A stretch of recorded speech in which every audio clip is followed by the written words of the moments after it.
Olá, irmãos! Sejam bem-vindos ao canal da Igreja Presbiteriana da Coama. Hoje daremos sequência à nossa série de exposições em Apocalipse, desta feita do capítulo 3 de Apocalipse, do versículo de 1 a 6. Hoje abordaremos a Igreja de Sardes, a carta enviada à Igreja de Sardes.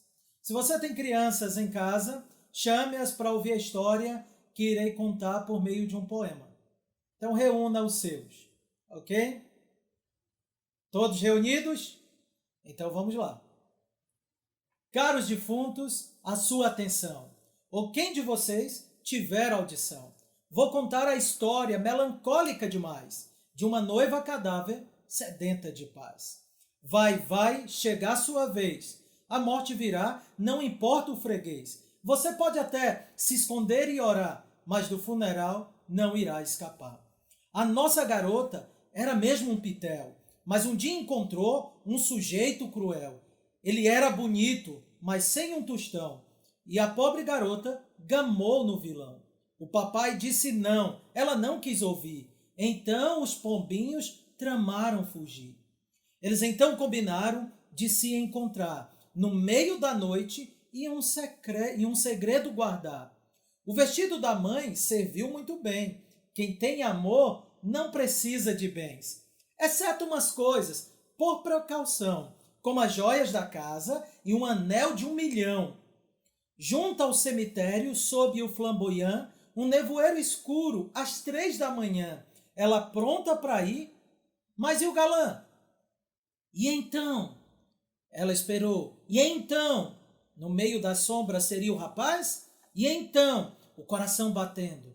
E então, queridos, tudo ficou escuro. Quando ela abriu os olhinhos, estava morta então. As joias roubadas, que desilusão! A moça jurou que iria esperar por um amor verdadeiro que a viesse livrar. Sempre assim esperando, seguia sem paz, até que chegou o distinto rapaz. Juntou-se a ela e a história real da noiva cadáver chegou ao final. Vai, chegar a sua vez. A morte virá, não importa o freguês. Você pode até se esconder e orar, mas do funeral não irá escapar. É muito provável que você já tenha escutado esta poesia, este poema, cantado no excelente filme, na excelente animação, dirigida ali pelo brilhante Tim Burton. Animação cujo título é A Noiva Cadáver. Se você assistiu o filme, você se deparará com a história de Emily, a noiva cadáver, que morreu depois de um golpe, como a história que o poema contou, um golpe do baú de um terrível vilão, por quem ela se apaixonou, e logo quando eles iriam casar às escuras, escondidos, ela foi assassinada por ele. E na morte, ela então ansiava por ser libertada de sua maldição. No filme, o final feliz termina com um casamento feliz. Isso é interessante, porque isso nos lembra muito o livro de Apocalipse. O final do livro de Apocalipse é de plena felicidade. Logo após o vilão ser derrotado pelo mocinho da história, o grande protagonista de toda a história, que é o Senhor Jesus Cristo. Ele então, Cristo Jesus, casa com a princesa, que é a igreja, sua noiva, e ali então há uma grande festa, uma festa de casamento entre Cristo e a igreja. Mas hoje eu vou contar a história de uma noiva cadáver específica.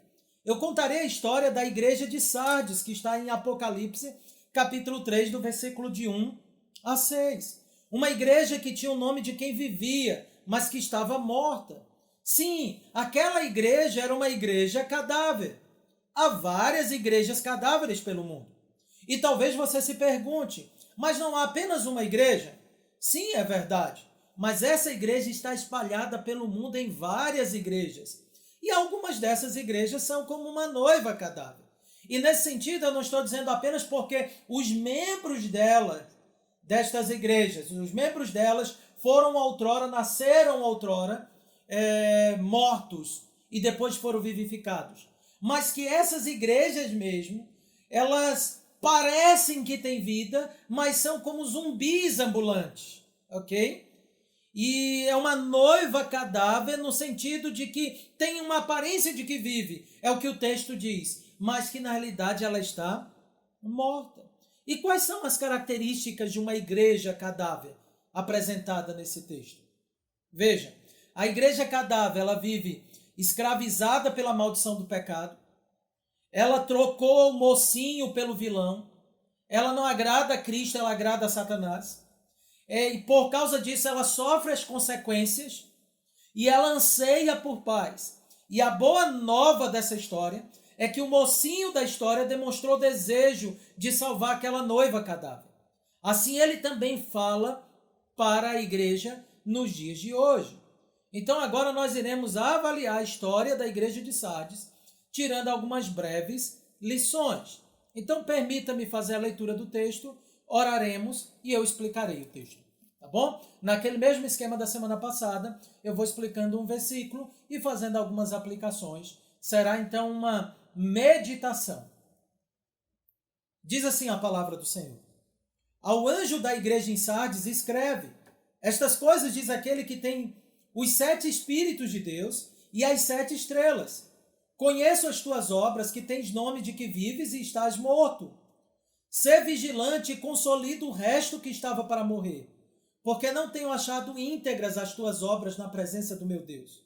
Lembra-te, pois, do que tens recebido e ouvido, guarda-o e arrepende-te. Porquanto, se não vigiares, virei como ladrão, e não conhecerás de modo algum em que hora virei contra ti. Tens, contudo, em Sardes umas poucas pessoas que não contaminaram as suas vestiduras e andarão de branco junto comigo, pois são dignas. O vencedor será vestido de vestiduras brancas, e de modo nenhum apagarei o seu nome do livro da vida. Pelo contrário, confessarei o seu nome diante de meu Pai e diante dos seus anjos. Quem tem ouvidos, ouça o que o Espírito diz às igrejas. Oremos, queridos. Bom e maravilhoso Deus nos ensina, por meio desta carta, a termos uma vida real e de fato na tua presença e não sermos mortos vivos, não sermos como zumbis, que a tua igreja não seja uma noiva cadáver, mas que tenha vida de fato. Fale conosco, ó Deus, é o que nós pedimos em nome de Cristo Jesus. Amém. Veja, queridos, a divisão clássica destas cartas, e é a que eu vou seguir, nós temos uma introdução, o desenvolvimento da carta, que é o corpo da carta, e uma conclusão, que geralmente é composta por uma advertência ou por uma promessa, ok? E com uma exortação no final. Então é exatamente o que temos aqui. No versículo 1 desta carta, nós temos a introdução. Do versículo 2 até o versículo 3, nós temos aqui um desenvolvimento dessa carta, uma apresentação do problema que há nela. Do 4 ao 5, nós temos aqui promessas. E o último versículo, uma exortação. Ok? Então, no verso 1, o que ele nos ensina? O que nós aprendemos nesse verso 1? Veja, Cristo se apresenta àquela igreja como aquele que tem os 7 Espíritos de Deus e as 7 estrelas. Isso é interessante, porque nós já estudamos essa figura de linguagem lá nas primeiras exposições. Os 7 Espíritos nada mais é do que o Espírito perfeito de Deus. É uma alusão ao Espírito Santo. E as 7 estrelas, se você relembrar lá no capítulo 1, versículo 20, são os 7 anjos da igreja, os mensageiros da igreja.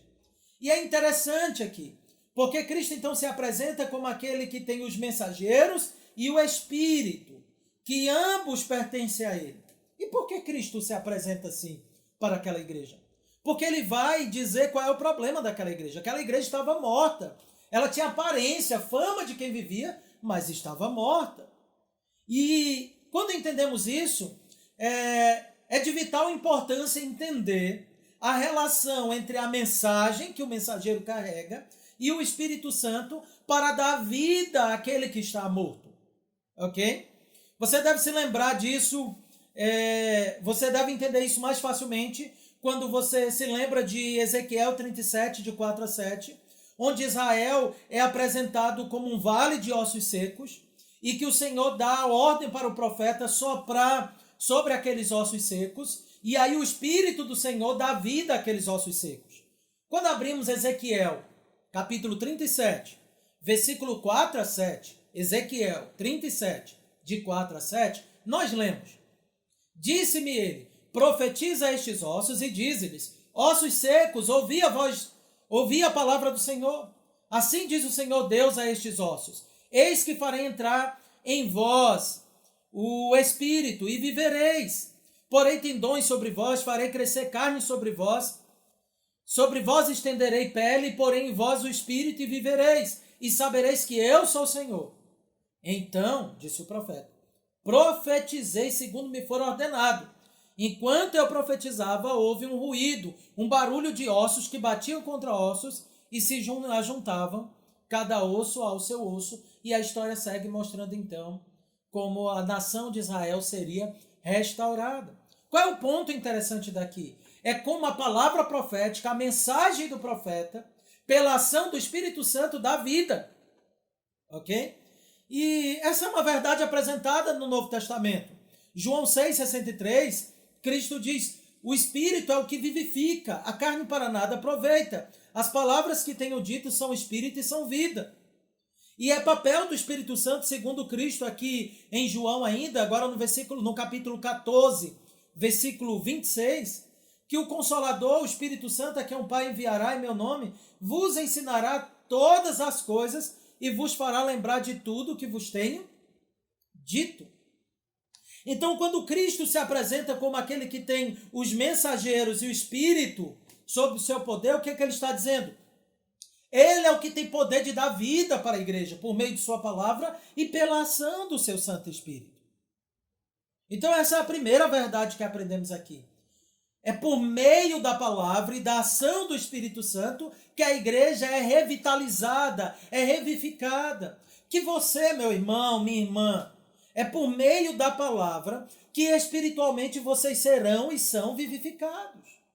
Vocês, crianças, nasceram mortos nos delitos e pecados. Seu pai e sua mamãe podem lhe explicar isso melhor depois. Como assim, eu nasci morto? Sim, você nasceu morto no seu delito e pecado.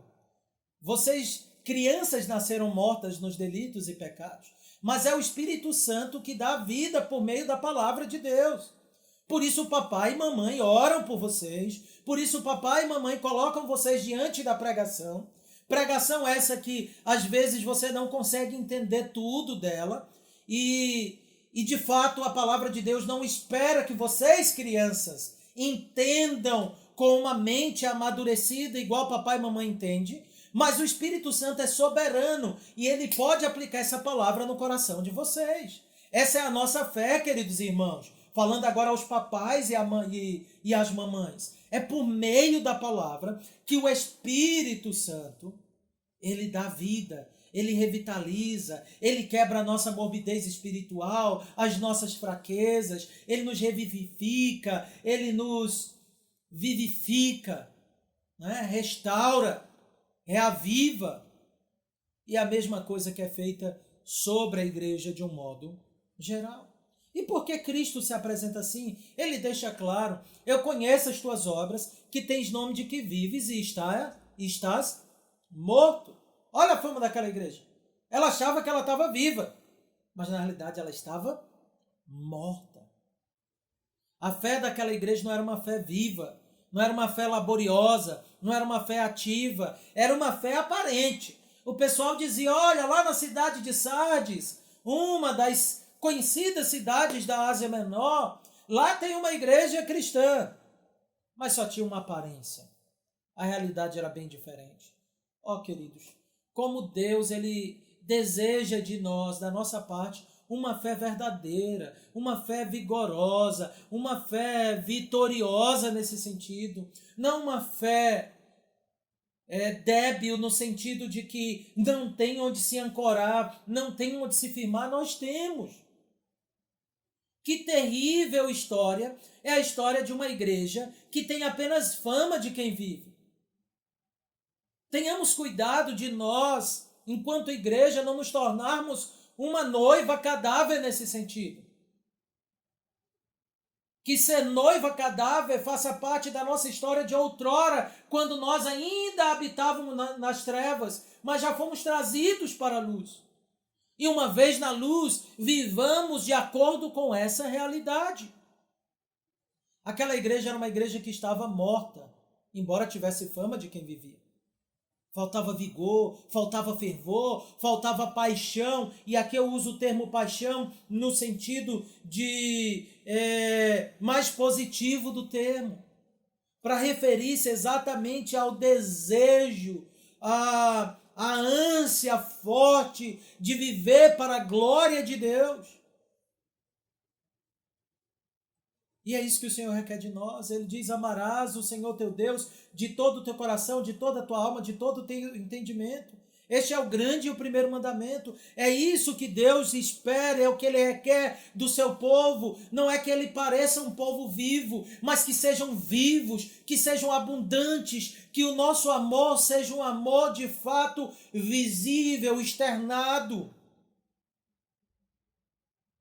O verso 2 a 3 vai nos ensinar, em decorrência disso, a necessidade que nós temos então de vigiarmos para não nos tornarmos uma igreja cadáver.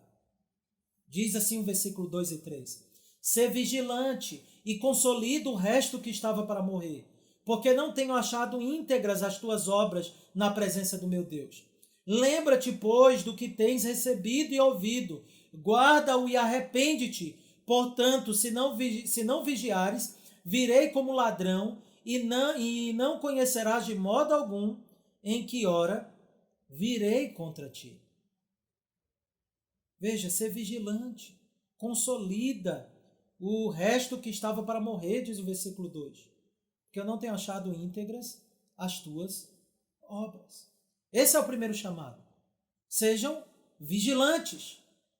Estejam atentos. Não durmam. Essa é a grande lição aqui no versículo 2 e na parte A do versículo 3. A Escritura como um todo nos chama a vigilância. E por que ela nos chama a vigilância?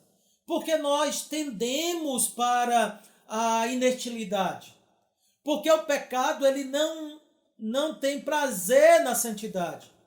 O nosso velho homem estranha hábitos santos e os recusa e faz de tudo para não praticar aquilo que é bom e agradável.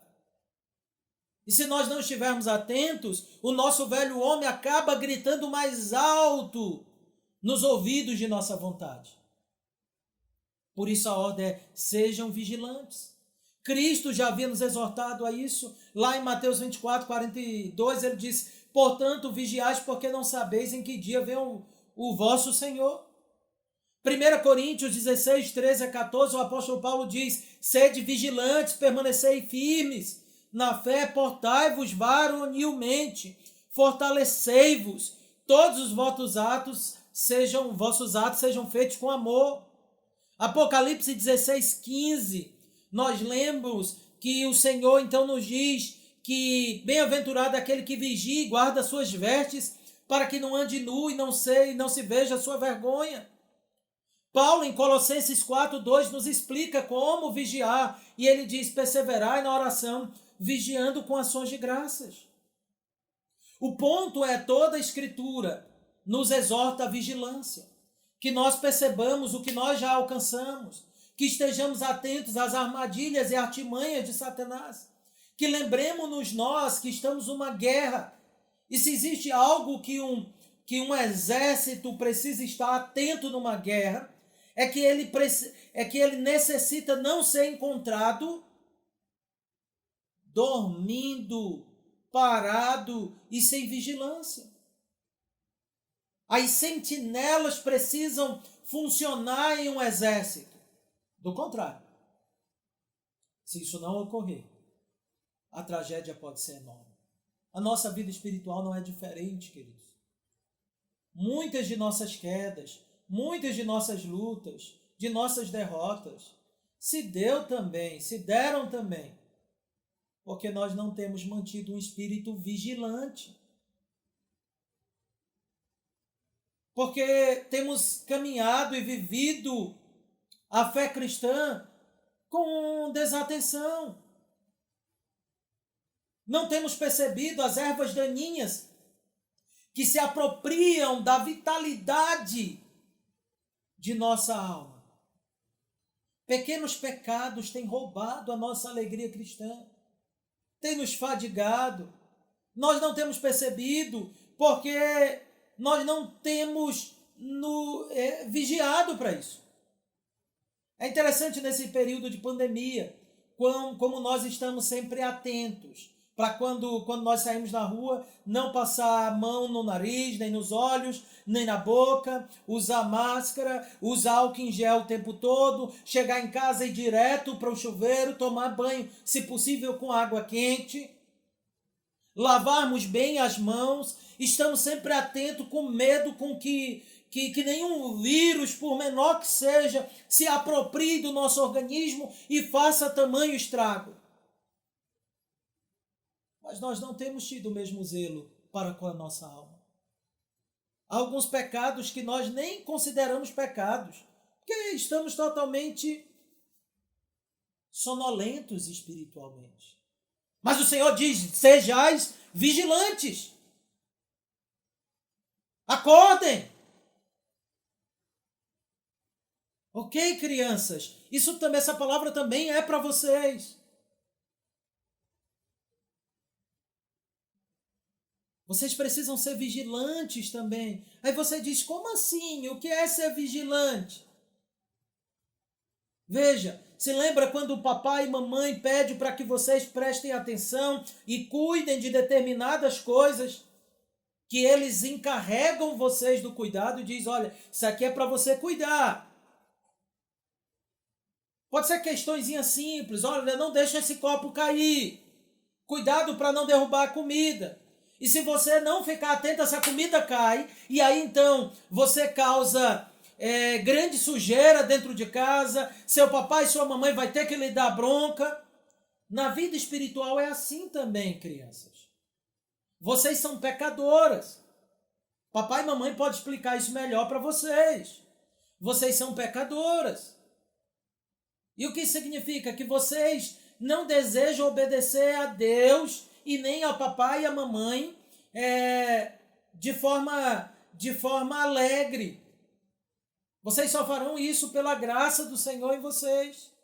E aí vocês também precisam vigiar para não desobedecer a Deus. É ficar atento, mais atentos do que você pode estar com um copo cheio de água para não deixá-lo cair. Você precisa ter mais atenção do que para não derrubar comida na casa. Porque as consequências para quem não vigia, elas são muito piores. Vocês, crianças, podem se tornarem viciadas em certos pecados, por exemplo. Isso vai trazer grandes danos para vocês. Essa passagem nos ensina acerca da necessidade de vigilância. E o Senhor nos lembra que a qualquer hora Ele pode vir como um ladrão. Se não vigiares, virei como ladrão. Em Apocalipse 16:15, ele repete a mesma coisa. E aqui não necessariamente refere-se à vinda do Senhor na consumação. Mas aqui é uma clara evidência de que uma hora ou outra a paciência do Senhor é retirada sobre determinadas pessoas. E elas passam então agora a serem objetos do seu juízo. Aqui é uma linguagem também que nos lembra que nós prestamos contas ao Senhor. E que a qualquer momento podemos ser chamados a isso. Podemos morrer. E como é que você quer ser encontrado ao morrer? Sim, os seus pecados não tiram a sua salvação.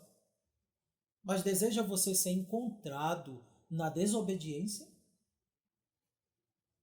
Você tem certeza que quer chegar diante do Senhor praticando terríveis pecados? Eu creio que não. Então essa porção nos ensina acerca da necessidade da vigilância. Do versículo 4 ao 5, nós temos aqui algumas promessas maravilhosas. Veja o que diz o versículo 4. Tens, contudo, em Sardes umas poucas pessoas que não contaminaram as suas vestiduras e andarão de branco junto comigo, pois são dignas. Um comentarista bíblico chamado Simon Kistemaker, ou Kistemaker, ele diz assim: o pequeno número de servos fiéis não contaminaram suas vestes, o que significa que eles não haviam sido influenciados pela cultura secular dos seus dias. A palavra vestes é um símbolo para a conduta espiritual e o estilo de vida moral deles. Aqui o pecado daquela igreja que não havia sido encontrado íntegra diante do Senhor, é que ela havia se contaminado com a cultura. Eu já falei isso as semanas passadas, de que era muito comum a pressão cultural sobre a igreja, dela tentar se adaptar ao seu meio, negligenciando ou negociando certos princípios valiosos da fé cristã. E o que aprendemos nessa epístola, assim como aprendemos em todo o Apocalipse e nas cartas passadas, é que nós não podemos negociar a nossa fé e nem adaptá-la. O Senhor não nos chama a sermos relevantes ao ponto de sacrificar princípios basilares, princípios da palavra de Deus para viver bem na sociedade.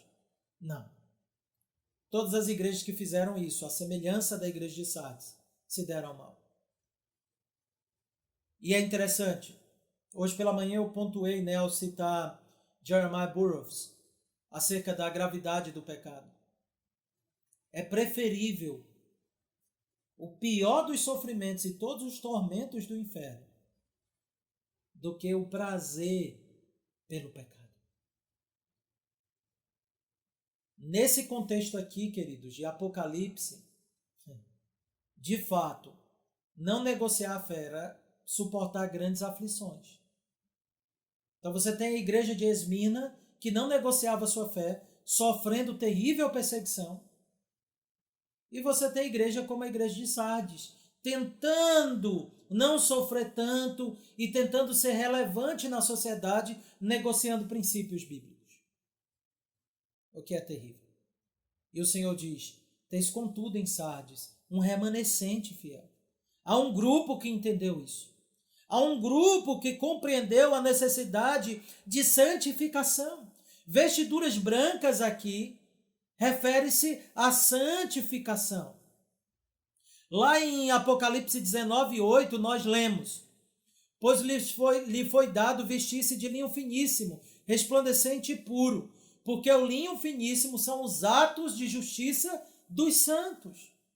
É óbvio que esses atos de justiça são provenientes da justificação de alguém que já foi declarado justo diante do tribunal de Deus, que já foi regenerado, que uma disposição santa foi colocada no coração. Então não é que os crentes aqui são salvos pelas boas obras, mas aqueles que foram redimidos têm como característica de sua redenção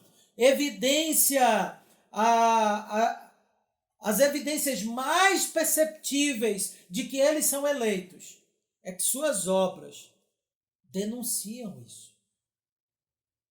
Atos finíssimos de justiça, como diz a palavra de Deus. Ok? Então essas vestes brancas se referem ao caráter de Cristo que está sendo lapidado em nós por meio do processo da santificação. E é interessante porque a Escritura também usa o termo roupa para se referir à contaminação do pecado. Quando diz lá em Judas que nós devemos, inclusive, detestarmos até a roupa contaminada pela carne. Judas, no versículo 23. Em contrapartida, nós aprendemos aqui que o Senhor nos dará vestiduras brancas. Veja o versículo 5, o vencedor será assim vestido de vestiduras brancas. Então eles estão de branco não por iniciativa deles, mas por iniciativa do Senhor. É o Senhor que nos salva. Crianças, vocês já devem ter assistido a alguns casamentos. E a noiva entra de branco, ali simbolizando pureza. Você já deve ter percebido isso. em algum casamento?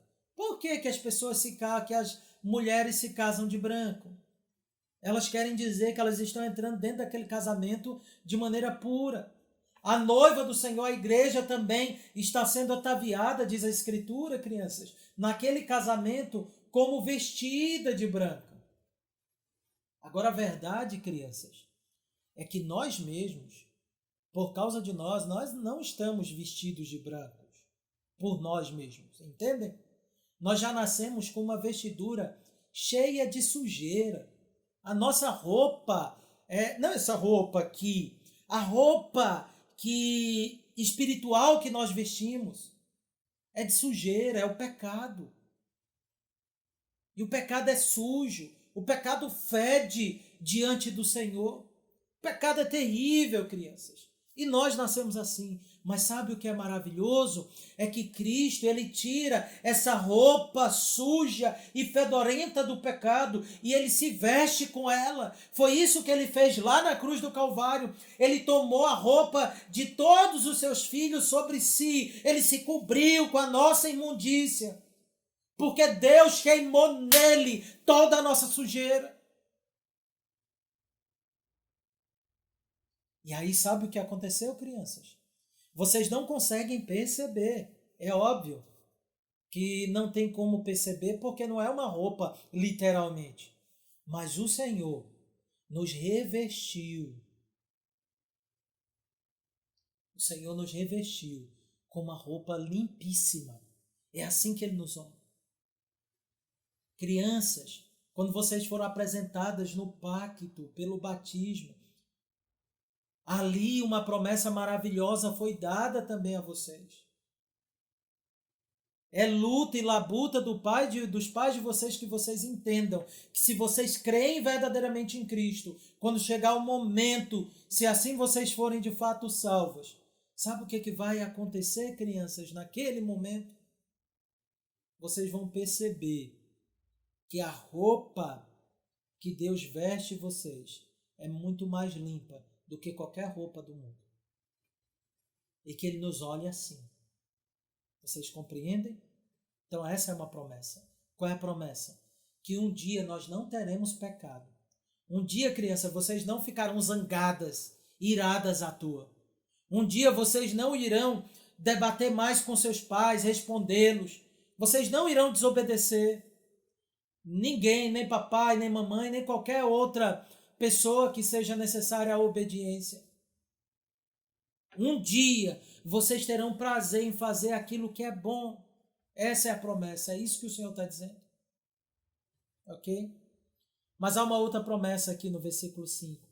E de modo algum apagarei o seu nome do livro da vida. Pelo contrário, confessarei o seu nome diante de meu Pai e diante de seus anjos. Que maravilha! Que verdade maravilhosa! Não ter o nome apagado no livro da vida.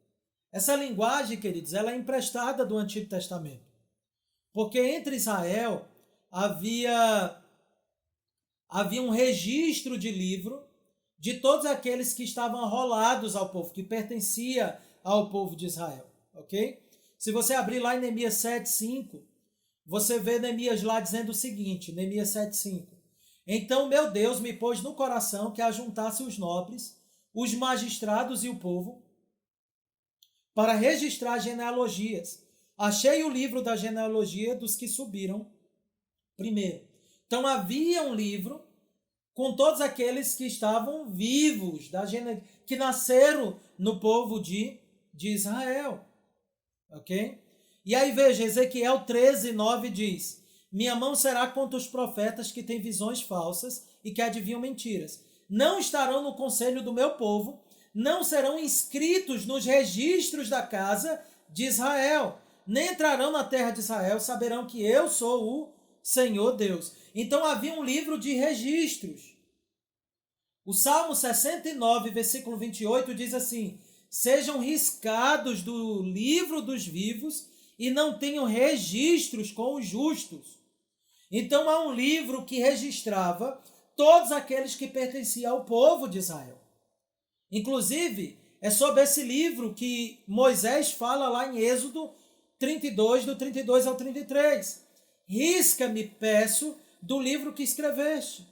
Então disse o Senhor a Moisés, riscarei do meu livro aquele que pecar contra mim. Então riscar de que livro? Desse registro, do rol de membros da igreja veterotestamentária. Mas o que é interessante é que esse rol de membros visível, físico, ele é, na realidade, um emblema do verdadeiro rol de membros que há nos céus, no livro da vida. E o Novo Testamento, então, mostra que há um livro da vida assim. Você vê Paulo lá em Filipenses 4:3, falando daqueles cujos nomes se encontram no livro da vida. Ok? E você vê aqui o texto dizendo que a promessa de que esses que andarão de branco com Cristo não terão seu nome apagado do livro da vida. Hebreus fala da igreja dos primogênitos arrolado nos céus. E o Deus, o juiz de todos os espíritos dos justos aperfeiçoados. O nosso nome está arrolado no céu. Ou seja, nós fazemos parte, nós compomos o livro da vida. E é isso que na realidade importa para nós. Lá em Lucas 10, versículo 20, Cristo confronta o orgulho de alguns discípulos porque eles conseguiram expulsar demônios. E Cristo diz, alegrai-vos não porque os espíritos se vos submetem, e sim porque vosso nome está arrolado nos céus. Esse é o grande fato. Que maravilha! Crianças, há um livro da vida que na realidade é apenas uma linguagem simbólica para se referir a todos os eleitos, todos aqueles que são salvos e que fazem parte da verdadeira igreja do Senhor, da igreja invisível. Eles estão arrolados no céu, inscritos no livro da vida. Vocês receberam, crianças, lições para pintar e para escrever o nome de vocês no livro, num livro aí, que representa o livro da vida. Então veja esse desenho que vocês receberam, que estão aí com vocês, apontam, é uma forma de ilustrar essa verdade, de que o nosso nome, se nós cremos em Cristo Jesus, está escrito no grande livro dos justos, no livro da vida, no livro dos vivos, no rol de membros daqueles que foram arrolados no céu. E sabe qual é a maravilha disso tudo? É que Cristo disse que confessará o nosso nome diante do Pai e diante dos seus anjos. Que bênção maravilhosa! Aqui nós somos chamados a confessar o nome de Cristo diante de todos. Mas aprendemos que o Senhor confessa o nosso nome diante do Pai e dos anjos. Mateus 10:32, Cristo falou, lá em Mateus 10:32, todo aquele que me confessar diante dos homens, também eu confessarei diante do meu Pai, que está nos céus. Em Lucas 12:8, ele diz a mesma coisa, todo aquele que me confessar diante dos homens, também o Filho do Homem o confessará diante dos anjos de Deus. Teremos o nosso nome confessado diante do Senhor, se nós caminharmos no caminho da santificação, sem a qual nós não veremos ao Senhor. O caminho da pureza. Sem nos contaminarmos com esse mundo. Devemos viver aqui, neste mundo, mas não devemos negociar nossa fé. Essa é a promessa. E, inclusive, ela é selada com uma exortação final. Quem tem ouvidos, ouça o que o Espírito diz às igrejas. Então, meus queridos irmãos e crianças, o que essa porção nos ensina é que a igreja de Cristo, a igreja viva e verdadeira, não uma igreja cadáver, mas aquela que recebeu vida de fato, ela caminha no caminho da obediência e da pureza. Ela foi, inclusive, vivificada para isso. Os membros dela foram tirados da morte do reino das trevas para dar testemunho desta verdade. O Senhor salva uma noiva cadáver para que ela seja uma noiva viva e gloriosa. O Senhor não tem prazer que sejamos mortos ambulantes. Como é que está a sua vida espiritual? Não negocie sua fé. Não permita que o mundo lhe influencie de tal maneira que você abandone os seus princípios. Não há nada no mundo mais glorioso do que a promessa que você recebe aqui, de ter uma veste gloriosa, de andar de branco, de receber vestiduras brancas. O mundo só nos contamina, o mundo só macula-nos. Mas o Senhor nos purifica. Quando eu falo de mundo, queridos, espero que fique claro para você que eu me refiro a toda a sociedade de pecado e de pecadores. Eu não me refiro ao cosmo, que também será redimido do cativeiro da corrupção. Mas o que eu estou dizendo é que não há nada nesse mundo caído que seja atrativo para a nossa alma. O mundo só suja as nossas vestes, mas Cristo nos promete uma veste gloriosa. Nesse mundo a gente está preocupado com honra e com fama, não é verdade? Eu quero fazer algo para ser bem quisto, bem conhecido por isso. Que tolice, queridos irmãos. Que tolice. Sabe por quê? Que fama maior do que a de ter o próprio nome confessado diante do Pai e dos anjos. Que fama, que glória se compara a essa? De termos o nosso nome escrito no livro da vida e ali confessado diante de Deus e dos anjos. Quando olhamos assim, tudo se torna fútil. Toda a glória deste mundo se torna fútil. Não é verdade? Entendam, crianças. Vocês vão crescer, se Deus quiser. E vocês serão tentadas de muitas maneiras a querer abandonar a fé de seus pais, que é a mesma fé de vocês. Porque talvez vocês sejam tomadas futuramente pelo desejo de ser importantes. Nada é mais importante, criancinhas, do que ter o nome no livro da vida, diante de Deus. Pensou? Seu nome diante do Senhor e o Senhor Jesus Cristo confessando o seu nome diante de Deus e dos anjos? Então vivamos essa vida aqui. Vivamos nesse mundo. Mas com essa certeza em nossos corações. Não nos contaminando com as coisas que há do mundo, mas dando testemunho de que a nossa realidade é outra, que a nossa glória é outra e que não há nada que nos tire o olhar daquele que nós confessamos o nome dele diante dos homens. O amado da nossa alma, que confessa o nosso nome diante do Pai. Que maravilha! Que declaração de amor! E lá nós estaremos nas festas do casamento dele com a igreja. Concluo então, lembrando o refrãozinho do poema e da música. Vai chegar a sua vez, a morte virá, não importa o freguês. Você pode até se esconder e orar, ore mesmo, mas do funeral não irá escapar. O que isso significa? Todos estarão diante dele. Mas sabe qual é a maravilha disso tudo? É que naquele dia nós poderemos estar diante dele, não como uma igreja morta, mas como uma igreja viva. Não é uma igreja cadáver que estará lá, é uma igreja viva.